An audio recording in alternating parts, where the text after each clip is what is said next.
I feel an embodiment of what happens when our soul arrives here is that we go through an amnesia where we do not recall the spirit realm that we just left from. Soul contracts and parallel lives. Are we living in other places of this world? Is our soul been divided into different people? We often say, why did this happen? Why is this going on? Why did I do that? And all of that does is shame the inner child, which is our most vulnerable and sacred part of us. Because I know there's a lot of people that are going to be like, wait, what? What do you mean I chose this mother? Like, I'm one. What do you mean you chose this family? Everyone has their own journey. Everyone has their own path. That might be the lesson that they need, is to not wake up. You're listening to Raphaella Said It Here, a podcast about spirituality, mental and emotional health, and the real stories of everyday people finding their way back to themselves. I am Raphaella Silva. Welcome to the show. Hello, everybody. Welcome to Raphaella Said It Here. My name is Raphaella Silva, and I'm excited that you are joining us for another episode of my podcast. Today, I have an amazing guest. I'm very excited that she's here. I'm going to introduce you guys. Her name is Keandra Nesmith. She's a creator and the host of the 1111 podcast, a podcast for spiritual downloads, star seeds, light workers, and authenticity.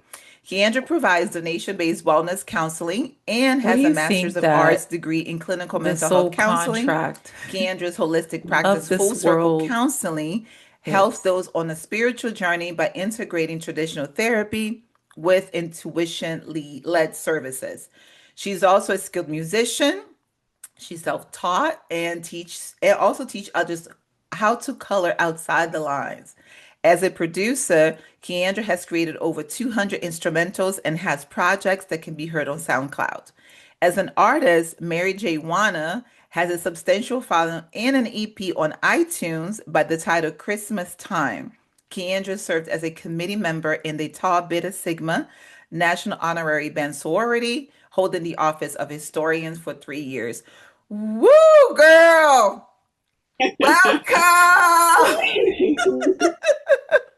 Thank you I so love much. it. Okay, Yes. Keandra, I've known you for a minute now, and I had no idea all of this was here. This made me so much more excited. Yes. All I'm, right, I'm so we're full gonna of hidden thoughts. so we're gonna tap a little bit into it, and as we kind of go along. But today we're having an amazing conversation about something that I love and I wrestle with and I fight with sometimes, but sometimes I go back to it because I'm like, okay, what am I supposed to be doing here? Which is soul contracts. So for those people that don't know what soul contracts are, can you tell them what it is? Well, I want to first thank you for that beautiful introduction. And I will definitely do my best to explain what soul contracts are. Now, from my understanding, before a soul incarnates into whatever being they're going to be, whether it's a human being, an animal, a plant, etc., there are predestined or pre-negotiated things, situations, people, places that are destined to be on your path. So these things can be jobs, they can be experiences that you sign up to have, it can be the parents that you choose, it can be the gender that you incarnate as, and also it's the people that you meet along the way. Some are there to help you, and regardless of how we look at it, it's all going to help us. So some are there to teach us, some may be difficult lessons, and they can be considered karmics. And that typically is just a lesson that may have not been previously mastered in a past life, has now given you an opportunity to master in this life. There are people who are there to help sharpen your discernment, There are people there who will also be there to love and support you and provide unconditional love that you might not have ever experienced. So that, in my opinion, is what a soul contract entails. Got it. And who, let me just say this, who designs the contract? Is it us that designed the contract, or is it someone else that is designing the contract and you said, okay, I'll do it? Like, who is responsible for Mm. this contract formation Yeah, in your view? absolutely. That's a great question to ask because I think that the power of three is what comes to mind. Everything seems to operate in threes, whether it's the mind, body, soul. If you take it to religion, the spirit, the Father, the Son, however you want to look at it, there's power in three.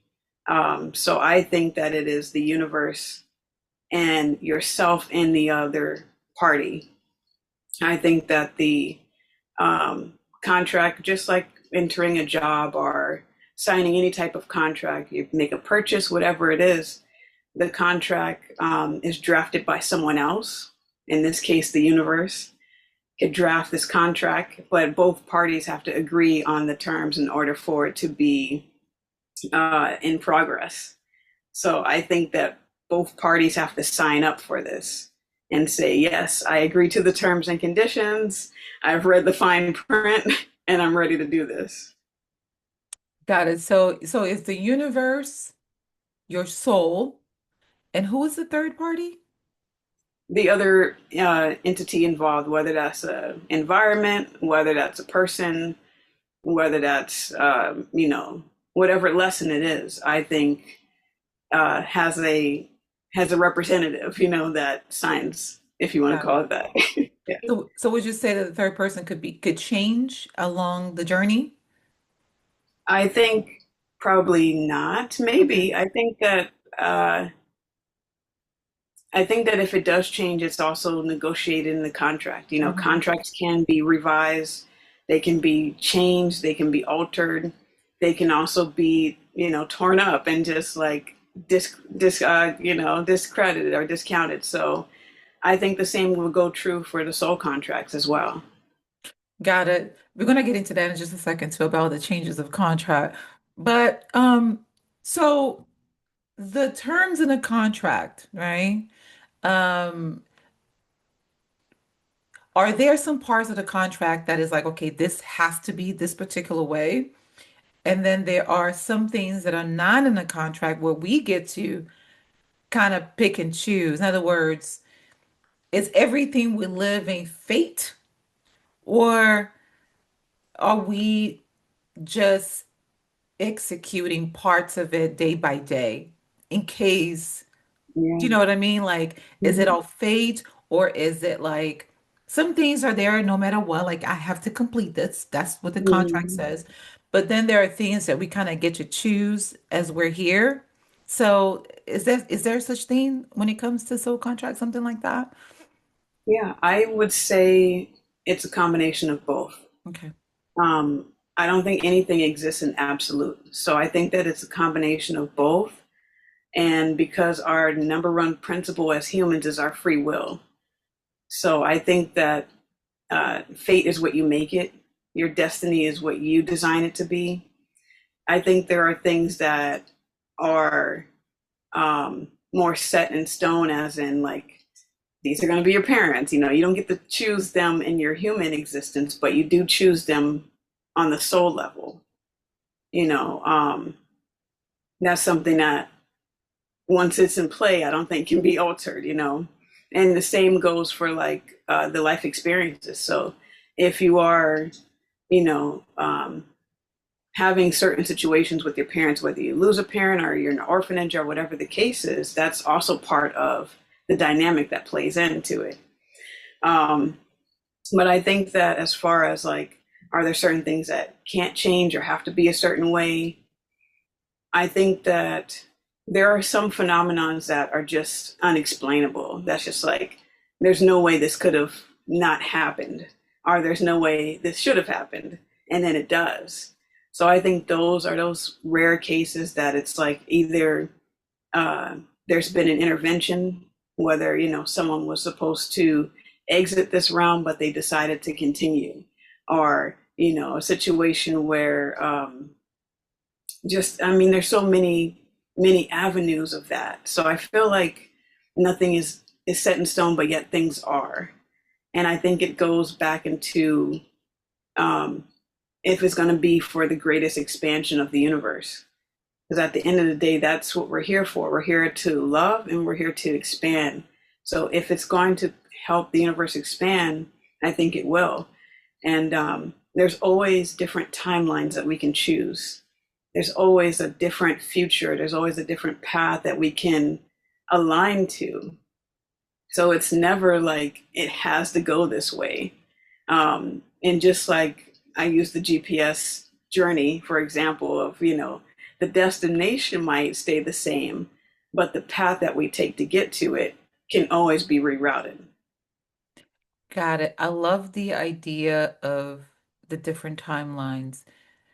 So in other words, before you come there, you also choose different timelines in case you want to go from one to another. What would be a case where someone would say, I want to change the timeline. Like, I don't want to be in this timeline anymore. Like, what would be something that you would think someone said, in other words, when would we choose a different timeline, or are different timelines also already chosen by us? Like, by the time this year comes, I'm going to jump on this timeline. So it's kind of twofold Yeah. question. When is a timeline change, or are timelines also part of the Hmm. contract to change when we get to a specific time in Yeah. our journey? Yeah. I think that we have different choice points throughout our journey where, if we choose to do this, this could happen. If we choose to do that, that could happen.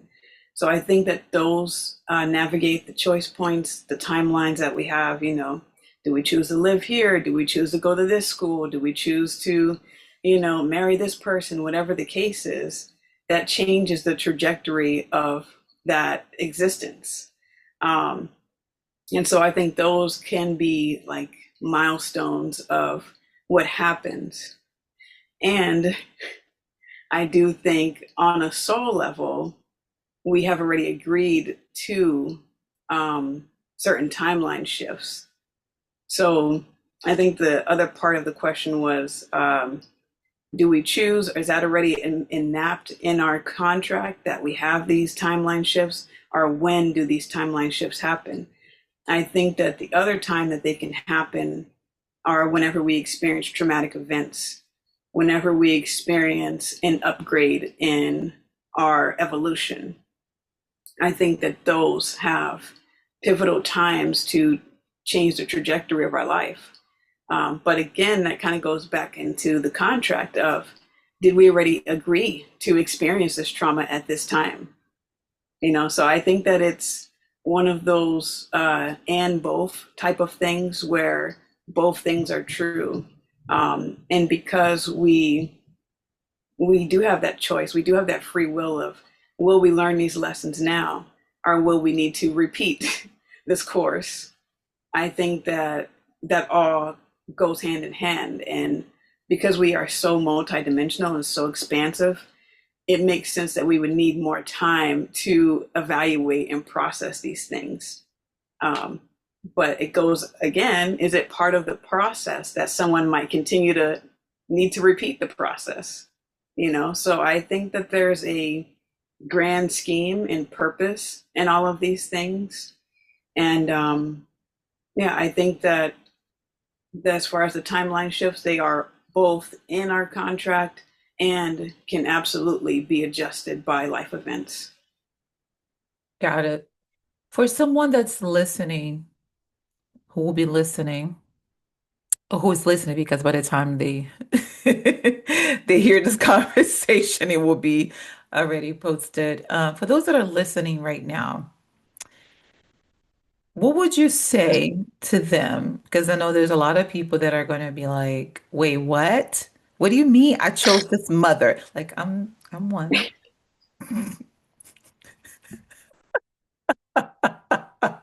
What do you mean you chose this family? What? What was I thinking? Mhm. And so I'm gonna start first with family dynamics. Okay. Especially being from one that was a very, very, very tough one. Like I had a friend once told me, like, girl, you chose the toughest lesson. Like, what the heck, right? Because of the things that I dealt with, if you look at from the psychological point of view, like the things that I'm like, oh my gosh, an ACE score of 10, Yeah. like all kinds of things happened to me, and here I am, right? And so, and I'm sure you're familiar with human design. Human design, I am my incarnation cross is universal love. Yeah. This is a conversation for another day, but when I think about that, these contracts that I made, and I said, and of course, one that a lot of people get very, very upset, especially nowadays where everybody's speaking their truths, right? Everybody's finally have the language to talk about and describe some of the things that they had to deal with within their family systems. And now we are bringing soul contract as part of our agreement, and people are like, oh no, I possibly could Mhm. not have agreed to this, right? Yeah. So, how do you have that conversation? Is someone that are for someone that is seeking, by the way, spiritual guidance, because not everybody, it's not for everybody's ear, because we might be in different parts of our journey. But for those that are seeking spiritual guidance, and you say, look here, honey, you signed this up, okay?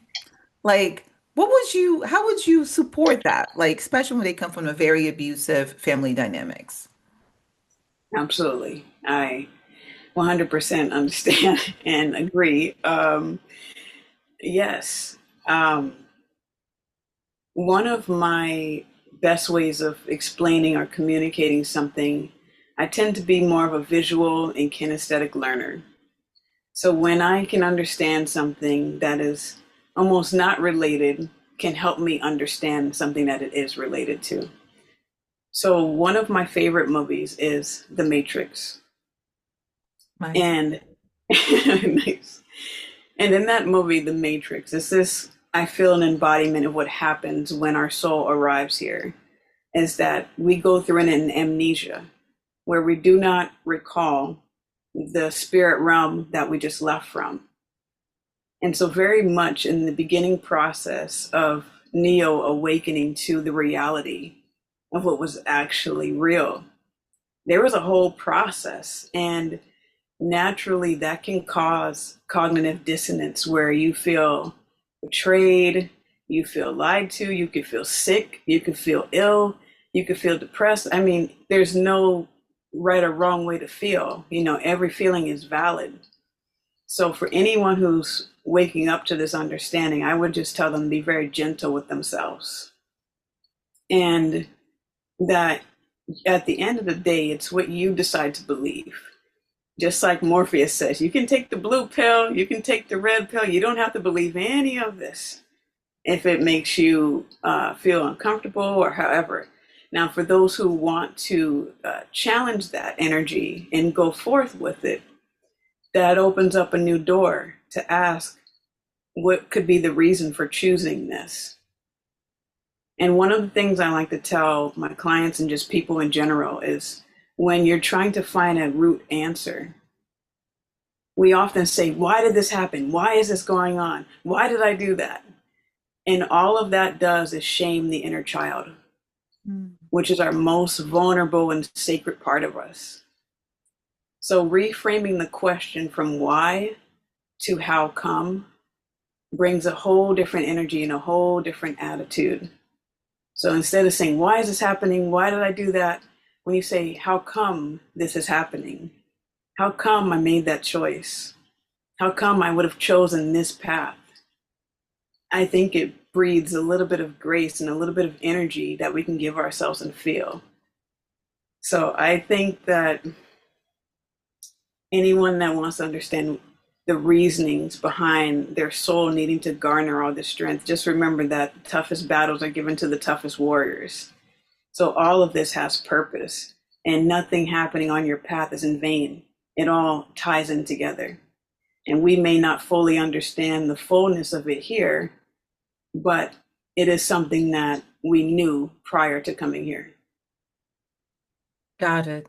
Thank you for that. Thank you for that reframing of the how as opposed to the why, because it does open up, this whole space where we can kind of like we begin to start looking at the whole picture instead of that one thing.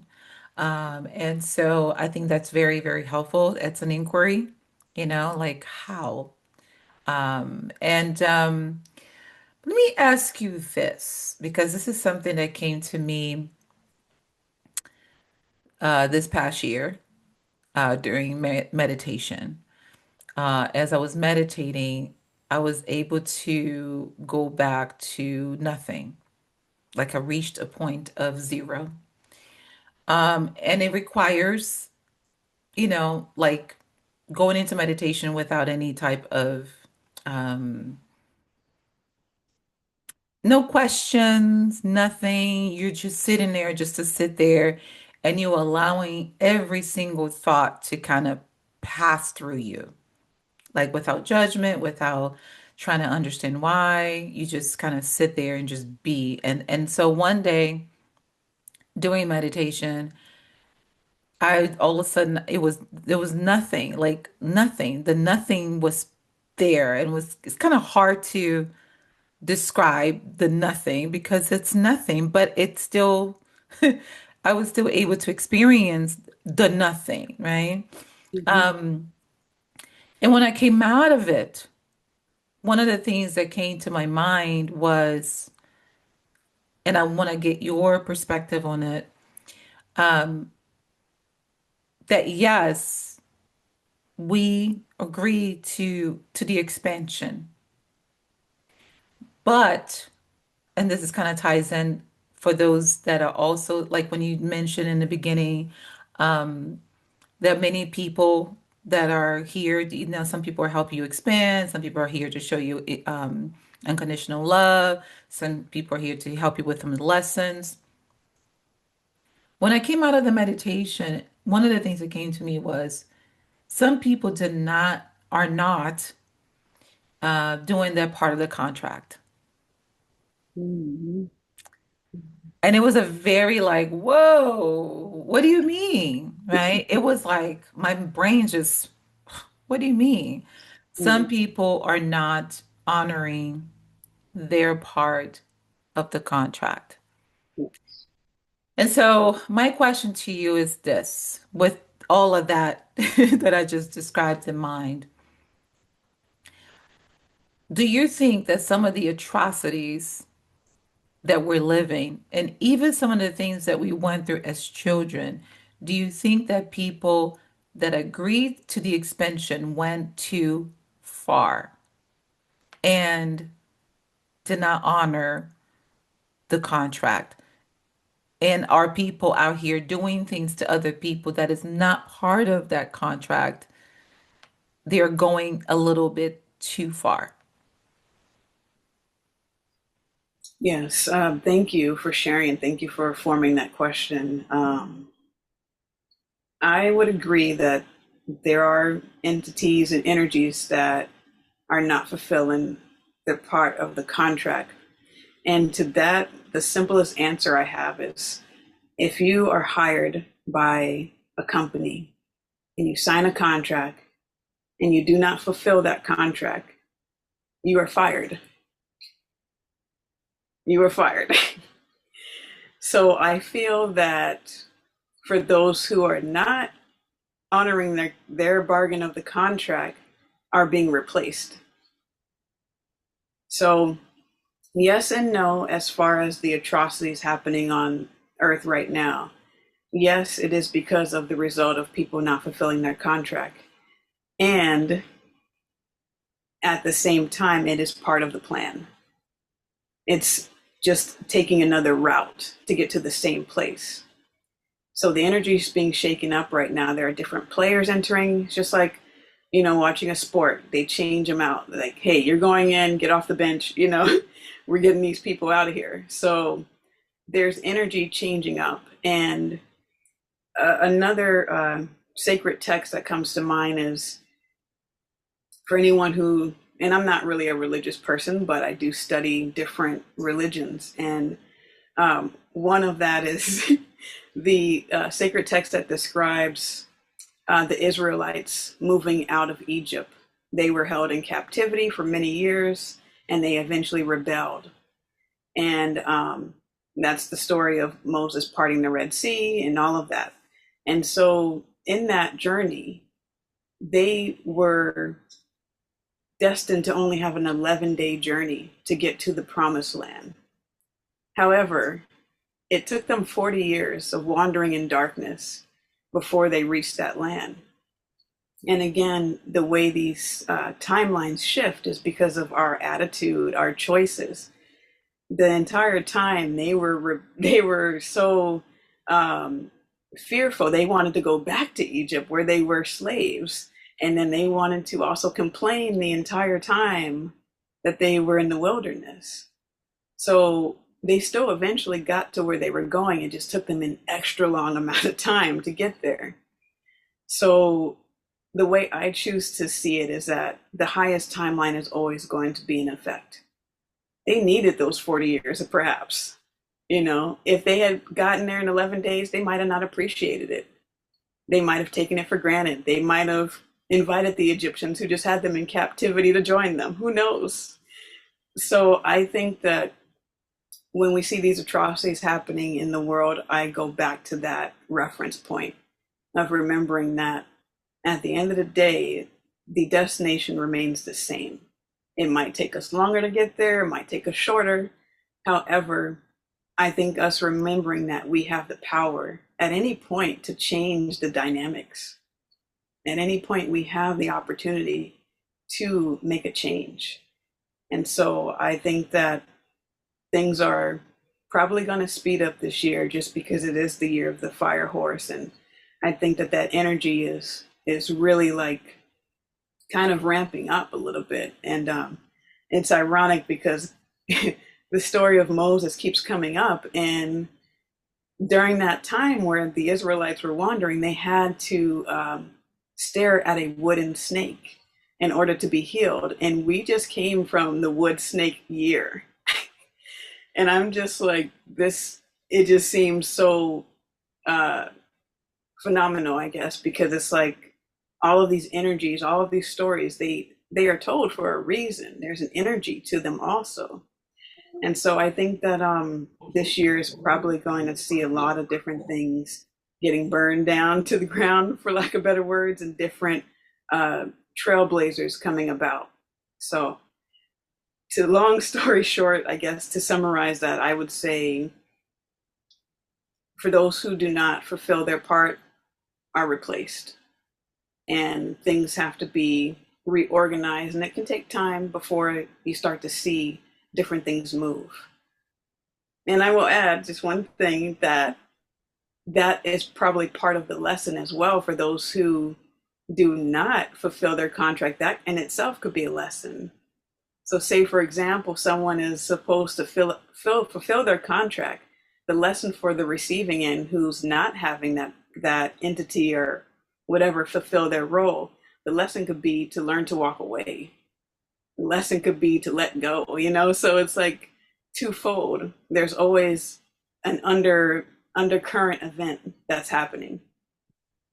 No, thank you for adding that because as I was here thinking, because a lot of times, especially the conversations that I see around, because we're now going into the era of and people say, oh, but everybody's talking about this. Everybody's doing the same thing, right? So, for example, people going no contact with their families, people talking about narcissistic abuse. People are talking about autism. Autism now is like everywhere. Like, and it's funny because I had an autism diagnosed. And then I myself asked, why is everybody showing up with autism and ADHD. And so it's funny because when you mention that, right? Because there was a period of time for everybody, where we all went through the same thing. We were Mhm. under the same type of system. So if we're eating the same food, right, everybody's gonna get whatever, if the food was bad and we're at a party and the food that was being fed to us was bad, everybody's gonna have a stomach ache. Right. So the reason why everyone is showing up with these symptoms is because we went through an era where we were, treated a particular way. We were given things a particular way, and this is the consequence, if I lack a better word, Yeah. of that. And that's what we're seeing, right? Because everybody's like, oh, Mhm. now everybody got this, everybody. No, it's because we're all coming out of a system that treated us a particular way, and we developed these things, right? But I also want to Mhm. get into that in a little bit too when it comes to, the spiritual part of that. Um, but one thing you just said that I thought was really great, what you added at the end, um, the twofold part. Because I think a lot of times, especially people that are coming out of the system and saying we're becoming the truth tellers, right? Which I Mhm. like to call us the light workers. We're the Yeah. truth tellers. We're the ones that's shining the light. Okay, okay, this is not okay. What Right. you're doing is not okay. Um, what I like what you said about the twofold to me was very loving. And let me tell you why. Because a lot of times when we go through things, or we're dealing with things that are painful, the other party, and I really want to bring the family dynamics here in just a second, Mhm. is not doing their part, right? They're not doing their part. And sometimes I often used to ask, why am I still connected to this particular family member or these people when I know for a fact that I already got my lesson? Like I already got I'm already aware. I have the self-awareness. I did the work. Like, why is this still happening? Right. And then Spirit told me the other day, because I'm still waiting for them to do their part. I'm giving them another chance to wake up to something, which I don't know what that is. That's not my responsibility. Right. Mhm. But my presence or my being is not even for me anymore. It's like, just sit here for just a second. I'm just going to give them a chance to snap out of it. But that also has a timeline. Like that's Yeah. not a forever thing. Like they have to get or else they're gonna.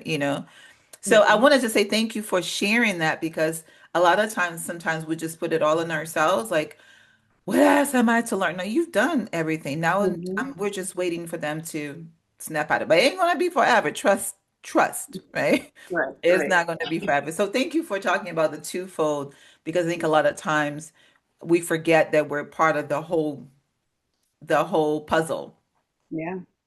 And just because I was already connected to this part of the puzzle doesn't mean that we gotta wait for all the other parts to Mhm. join in. Mhm. Like you said, Mhm. at some point everything comes together, Right. right? So thank you for that. Um, Absolutely. so kind of shifting gears a little bit because you work with clinical mental health counseling. Mhm. How do you, so in this is what I say, people that are coming up with autism, with ADHD, all types of different types of mental health, bipolar disorder. Like each day, we're seeing more and more acronyms showing up to describe what it is that. Now, I want to say the word describe what we're dealing with. Um, how would you because yes, we need word to to describe something, right? And people say, oh, but that's labeling, but we need the words to Mhm. say this is what's happening. This is a list of things that showed up, and this is what's happening. How do you connect those things when it comes to the spiritual side? Like, how do you like integrate the counseling with the spiritual? Yes. Absolutely. Yeah. Thank you for that. And I I tend to the way I understand things is that everything happens and manifests in the spiritual realm first. before we see it physically manifested here. So, personally, I tend to shy away from diagnosing.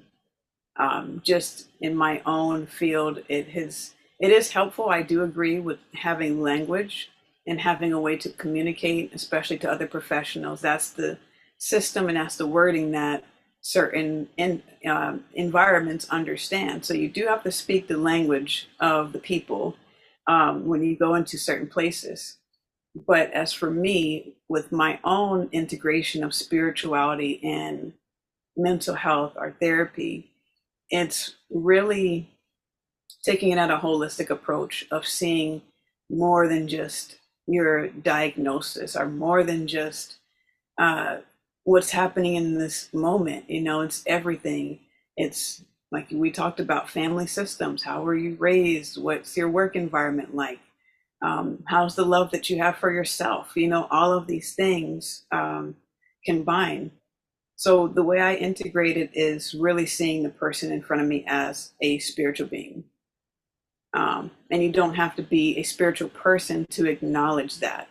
Um, and so I tend to listen to who the person is and really find out what it is that they are going for. Um, so a lot of times in traditional counseling, it's all about the treatment plan, it's all about the goals. We have to reach our goals by this time and all of that. That's not exactly how spirit moves. Spirit is not on a time frame, it's not on a time schedule. So you reach whatever goal your goal is when it's ready to happen. Um, and so I help people really dive deeper into their subconscious mind, help people. And again, it is a very gentle approach. It's wherever the person is at, meeting people where they are and helping them realize that they had the power and the tools the whole time. I'm just holding the space to show them this. These are some of the things that you're explaining. These are some of the things that you've been carrying. These are some of the blind spots you might have from what I'm hearing. But this is all the individual having to do the work and having to really desire to do the work. So I tend to have a lot of people who already are on the spiritual journey and people who are awakening up to the spiritual journey and may feel lost or alone and like they can't relate to anybody. And so a lot of times people are trying to, as you said, like see why other contracts and other situations have not unfolded. And they're like, well, I'm waiting for these people to wake up, you know? And it is that twofold experience. And even underneath that twofold, it's understanding everyone has their own journey, everyone has their own path. That might be the lesson that they need is to not wake up, you know? And so helping understand what it is that the individuals in front of me are wanting to gain and wanting to build on. And then we just go from there. Thank you for that. And I like that you said maybe their lesson is not to wake up. Mhm. And this is the interesting part that some people might not like to hear. But them not waking up is also helping someone else, believe it or not, Yeah. in a Yeah. very weird way. Mhm. But that's and it's and not to label, but I have to use language. Um, and I find that because I always say that narcissism is a system. It's not necessarily kind of like capitalism, right? Mhm. It's a Mhm. system. Like all those things are systems in place. And I talked about that a few weeks ago when I was talking about Ephesians, excuse me, 6:12, where I went to dig a little bit and I went to look at the original Greek, the original wording, and what showed me was it wasn't like they're talking about principalities, right? Yeah. It wasn't entities. It wasn't like, it was an actual system. If you were to break down the Mhm. word, it came Wow. out to an actual system, kind of, you know what I mean? Kind of like the Yeah. Matrix. So Yeah. that's what I call the Ephesians, is the Matrix. the principalities is the actual system, and there's just like a system, there are things are in place. And so I want to kind of connect that what you just said about people not waking up. I don't know how I'm going to connect this, but it just somehow it makes sense in my mind. Mhm. Narcissism as a system, because according to the DSM-5, which is the psychological evaluation Exactly. book, Mhm. narcissism, there's no cure. It is what it is, right? Yeah. So when I Mhm. think about that, narcissism as a system, which means these folks are not going to wake up. They're here to do that. Somehow also connect that to the Kabbalah, uh, because in the Kabbalah, Satan is not an entity. Entity is that force that is against you and is used as a blessing. Mhm. Mhm. And not Yeah. like evil in the Kabbalah is a good thing because it helps you expand. Yes. Yes. Um, and so when you said just now, like some folks are just not going to change. That's their role. That's the whole thing. They're not supposed to change. They're here to be exactly who they are. Mhm. So how would you use that, like as you if you're when you're counseling someone, and you say it is what it is. Um, how would you counsel that to someone Meaning someone who is dealing with someone who's not willing to who is not change. willing to change and that's it? Like how would you counsel that both in the mental space and also in the spiritual space? Yeah, I think that I love, first of all, just all the knowledge you just poured out. I love all of that because that's exactly it. Um, the light and dark have a place in this world, and I tend to reference movies a lot because it does help me learn and feel seen. And thinking of the original animated Lion King, they honored the darkness. It was like everything the light touches is your kingdom. However, there's a place, and I just feel like it's not about banishing those parts of ourselves, and it's not about banishing those parts in other people. It's about holding space and understanding this all works together.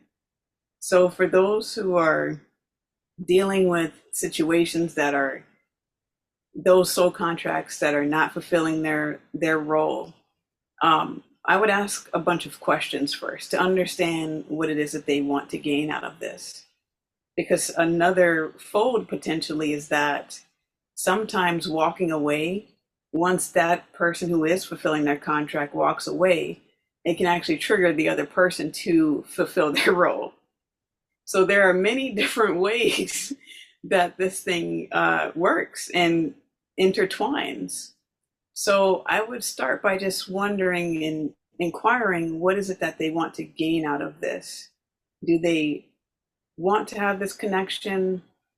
And then understanding, I mean, there's so many different questions, like, because sometimes that could go into a control dynamic, because oftentimes narcissistic personality attracts with other people that may also have covert narcissistic tendencies as well. And I think it is a spectrum. So I think we all land somewhere on that spectrum. And for those who are unable or convince themselves they're unable to change, I personally disagree. I think that everyone has the power to change if they are willing to. Um, and I think that sometimes I know that the DSM says that personality disorders, that's it, finite, that's who you are. I personally disagree. You are who you say you are at the end of the day. So if I were working with someone who consider themselves to be a narcissist, first of all, that is one of those highlighted things is that most narcissists will not seek help. They won't ask to change. So that usually is an indication that they're not a true narcissist in the form of what we think of. Um, and I can also struggle with this because it's again one of those and both, because you hear the concept of are the analogy a leopard can't change his spots. So then you have to also say, okay, how much is someone able to change? But the reason why I personally think that it's able to change or grow or heal is because no one is born into this world a narcissist. That is something that is developed. And if it's something that's developed, then I would imagine it's something that can be undeveloped. So that's kind of the approach I tend to take. So as far as how I would handle someone wanting to know how to engage, I would start by understanding their motives for wanting to engage and understanding what it is that their outcome desire is. And if they desire to stay in contact, then we would discuss some ways to cope, some ways to interact, some ways so they feel safe and protected while embodying this, because that very well could be their path and purpose. So I would help them feel insulated and self regulated, if that is what they're called to do. So that's kind of the approach I would take if, anyone walked in asking that. No, I like it. Thank you so much for saying that because, I grew up in a family dynamic of narcissism. My mother she has, and I say this undiagnosed narcissistic personality disorder because she's never gone into a therapist's office or psychologist to get the proper diagnostic. However, as a behavioral health science student and, having friends who are clinical psychologists, we're not, and here's what I always say, usually when I talk about it, right? She showcases all the narcissistic traits of an NPD, a person who would be considered an NPD, right? And so, and that is why I call narcissism a system. Yeah. And we all grew up under that system, right? We Mhm. all grew up under that system. And some people are still have, because of the system that was placed, they're living that system to a point where some of them, the point of no return, Yeah. because in order for them to return, that whole system that now lives within them has to crumble to zero. No other way. And I think that's why the DSM-5 says it's not curable because they would have to wipe out pretty much everything they have learned to be as an individual, as a person, right? So I always like to describe it like we're so far out into the dark, like we're too far away from the light. So even like we're close to the light, I'm close to the window, and it's very bright. But if I go into the bathroom and lock the door, I'm going to be very, very far away from the light. So it's almost like there's no way we can get to that light. And it's a hard thing to come to grips with, especially Yeah. if you have been a person on the receiving end of Mhm. that manipulation, that abuse. It's very, very hard to look at where they are in terms of the darkness and want to partake or want to say, come, you can come to the light. Come on. And Because that's the thing. Yeah, you can't even invite them. You have you to, can't, you can't, because yeah. they might come in and turn off all the lights in your house. You know what I mean? And you're like, how am I in the dark? What happened? Yes. Mhm. And so thank you for that. And I always one of the things that I've asked the spirit world because of this dynamic of because I have, and this is what I want to talk to you about also. Um, it got to a point, with some people that I got so exhausted that I literally went into the spirit realm and canceled some contracts. So let's talk about canceling contracts when it has become too much for you. Like, okay, I'm clear on what this is. If they haven't gotten, that's their problem. I don't want to be connected anymore. And you go into that spirit realm and you cancel the contract in the spirit realm. Tell us when, why that happens, how it happens.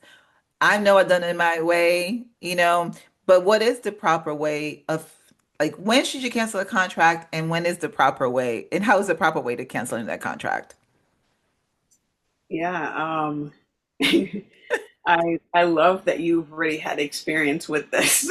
um, I would say I am not the expert on that. To be honest, I am not the expert on that. But in my imagination of that, I would say the time to cancel a contract is when you feel overwhelmed by it, where either you know you cannot fulfill your role in it, or you are unable to fulfill it with who the contract was initiated with. That's when you withdraw, that's when you cancel it, that's when you draft up a new one, whatever it is. I think that there's no right or wrong time to do that. I think that as long as you've tried your part and you've put in effort and you feel like you've done the best that you can, that's all you can do. And at that point, it's free range after that. So you're more than welcome to cancel it at any time. I think it's just like the subscriptions, you can cancel this at any time. You don't have to keep paying for this. This is not something that we have to keep deducting. Like you can cancel this. So yes, I think it's important to go and review those monthly fees that you have. It's important to make sure you want to subscribe to the things you have. So I think and sometimes people just want that first free month free. So there's no shade in however you do it.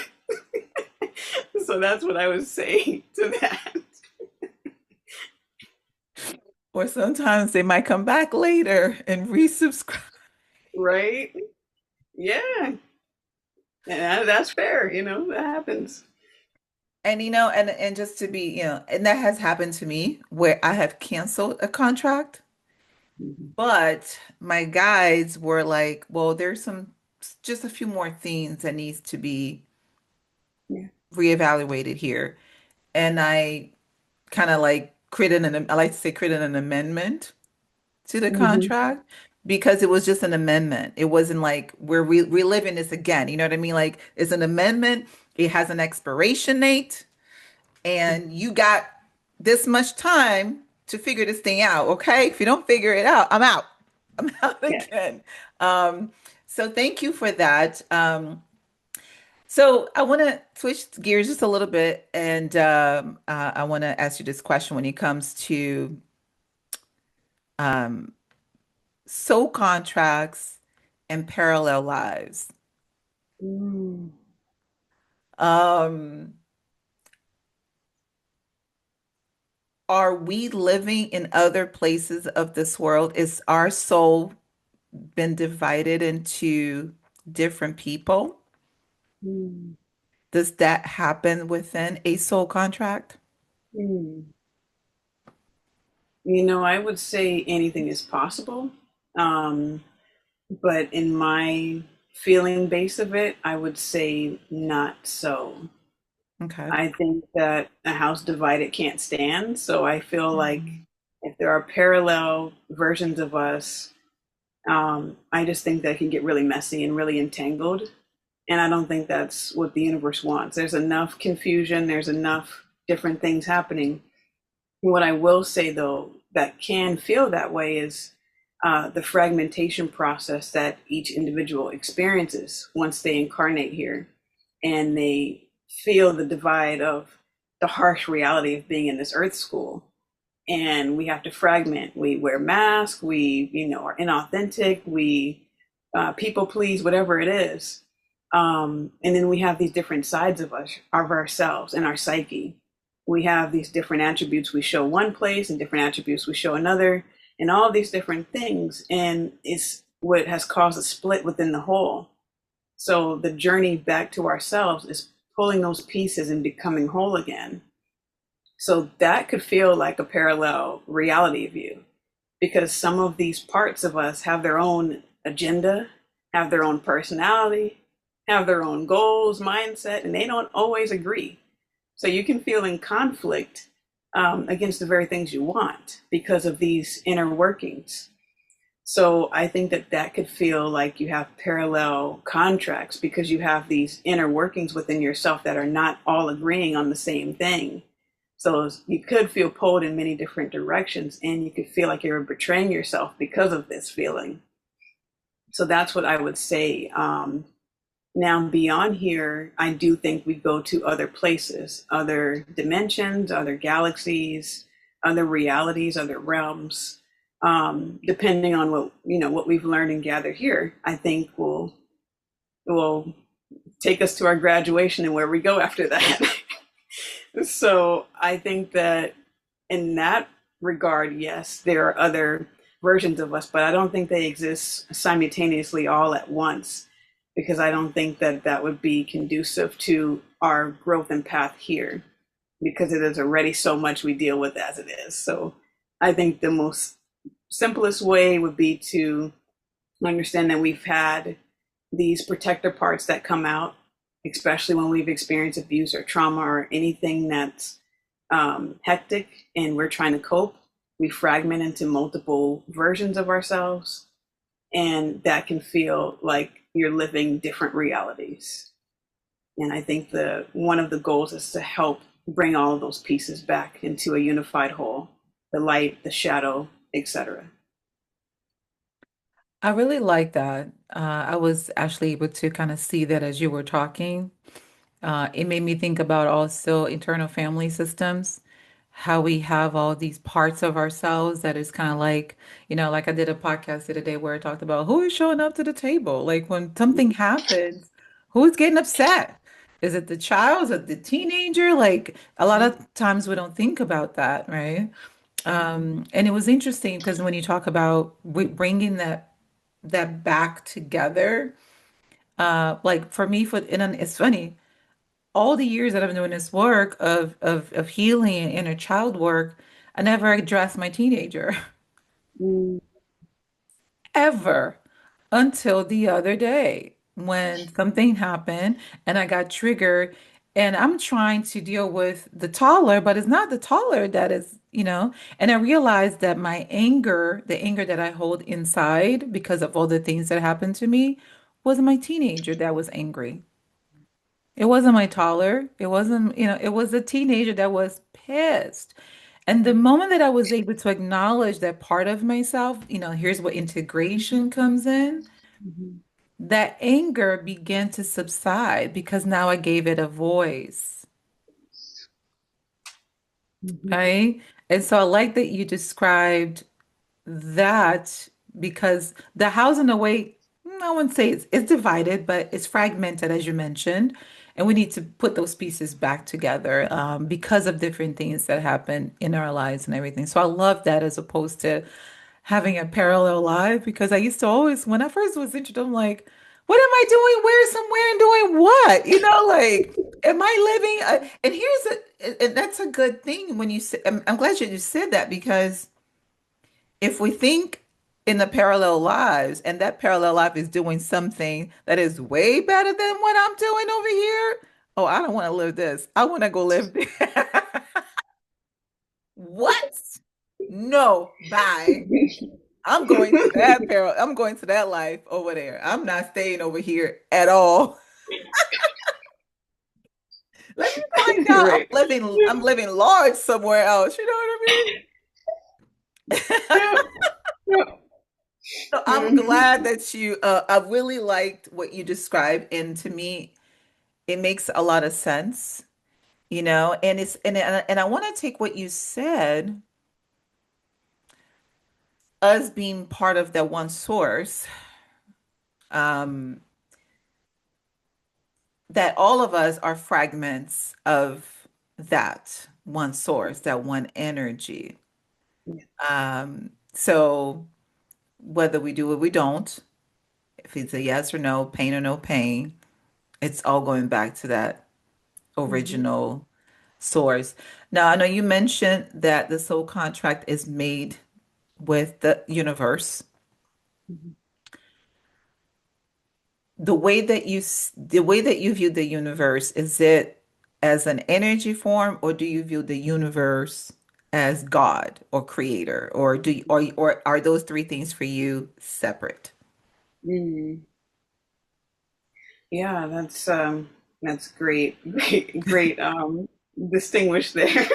um, Before I say more, though, I just want to tell you that I'm really proud of you for giving your teenager a voice. I think that Oh, that's huge. So I just want to say that I'm really, really proud of you for that.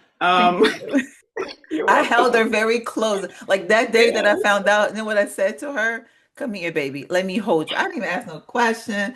I yeah, knew she needed to be held, and that's exactly what I did for that kid all night was hold her in my arms. thank And you. it was freeing. It was liberating for me. Yeah, yeah, Thank yeah. you.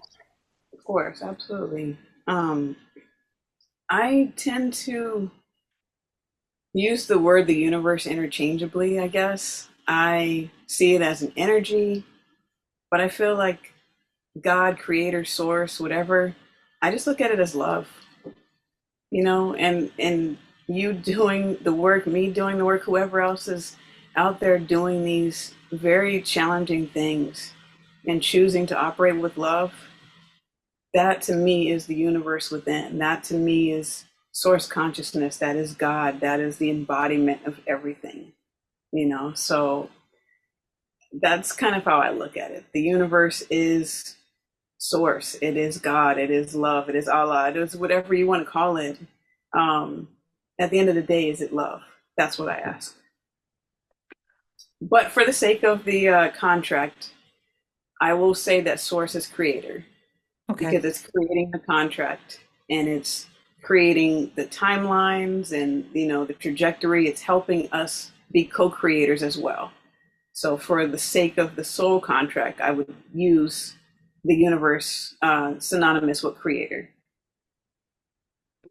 And I like the universe. Here's an interesting thing, which I think is kind of when you talk about universe, source, God, um, even that in itself, I think it's a form of experience. We get to experience these different aspects of things, right? Like, for example, in Hindu, they have so many different gods, right? That they practice, that they honor in, different eras. But what's interesting that most people don't really think about is that in Christianity, the Most High, that those that describe the Most High, also, to me, if I was to look at from that lens, right, as the Hindu looks at, right? The Most High that is described in the Bible is also many gods, right? He is Mhm, Jehovah Rapha. He is Elyon. He is, mhm, there's because you get to experience that God as whatever it is that He has helped you with, right? So when you look in Hindu, there's a Lord Ganesha, the ones that brings mhm, prosperity, right? If you look in Yoruba, the Orishas, each of them have their different archetypes. This is the Orisha of prosperity. This one is the wind, entrepreneurship. This one is the war, right? You see all of that, and you see that in mhm, Christianity because that Most High is given mhm. different names. So, would you say? So, I like that you said universe source because we also get to experience that powerful energy that we're calling God, that we're calling Allah, that we're calling Yahusha, that we're calling, Jah, whatever it is that we're calling it, right? We are getting to experience that as well. So thank you for describing that because that's exactly what came to mind. Like it's all the same thing. We're just experiencing differently. Um, and I want to bring it to the now. As a well, actually, it's two questions that I have. The first one is, how would someone find out what their soul contract is? How would someone go about finding out, like, well, how do I find out what my soul contract is? Mhm. How does someone does that? Yeah, I think the first thing that came to mind was the Akashic records. And then I know that kind of leads down the rabbit trail of how do you access the Akashic records. You can do that through meditation. You can have a spiritual practitioner help you guide you through that. um, astral projection. I mean, there's different modalities to help if that's something that intrigues you. I think another way to access this soul contracts is just plain and spirit and sitting with your spirit and just asking for those things to be revealed to you. Um, and again, different trinkets you could use, tarot, you can use whatever you use to connect to your higher self and to your spirit. Um, and then just kind of going through that and be open to how it might relay itself to you. It might show up as a feeling, it might show up as a book, it might show up as scrolls, you know. So just being open-minded to however its experiences to you, and just trusting that you receive the download you needed to receive. Got it. Thank you so much for that. Um, for the world today, in your point of view, in your view of the as a whole entire thing, what do you think that the soul contract of Mm. this world is? Mm. That's a deep one right there. I'm gonna have to really sit with that and meditate on that one. What I can say is I feel that part of what happened during the pandemic was it was a repercussion and a revealing of the narcissist system that you've spoken of. The reason that that resulted was due to narcissism. And this current age or couple years that we're in post pandemic, I think is still bringing that system down to a halt, to a rubble, to a crumbling of it. Um, so I can't say for sure right now what the soul contract is for humanity right now, because I think it's up for review and I think it's being redrafted. So I would need to sit with that and sit with spirit before I could give a solid, cohesive answer on that. But that is what I can say I feel in this moment. Thank you for that. Thank you for that authenticity and transparency. And I do agree 100% what happened in the pandemic, because I think we're seeing not just in the macro level, but we're also seeing a micro level within family, friends, workplaces, and different things like that. So, yes, and I love it. Yes, definitely, definitely. Keandra, this has been such an amazing conversation. I know we have lots more to talk about, so definitely would love to have you again on another episode and we can dive into some other things. Um, but for now, let everybody know where to find you. Well, first and foremost, Raphaella, thank you so very much for allowing me to be on your platform. And for those who may not know, I've had Raphaella on my platform as well. So you can find me on Instagram at Agent K21 Podcasts. My podcast is on Spotify, Apple, in places that you might listen to, any podcasting, you can find it there. It is simply called 1111, just like the time. And if you type in my name, Keandra, you will find it there and you will be able to listen, stream, download, etc. So thank you again. It's been an absolute honor. Thank you. And I'll make sure I'll list all of it on the caption, everyone, so you'll be able to quickly get to her. Kendra, again, once again, thank you. And I'll see you guys next time. Thank you guys for listening to this episode of Rafa Said It Here. Make sure you hit the subscribe button so that you can get notification of my latest episode. Sending you love.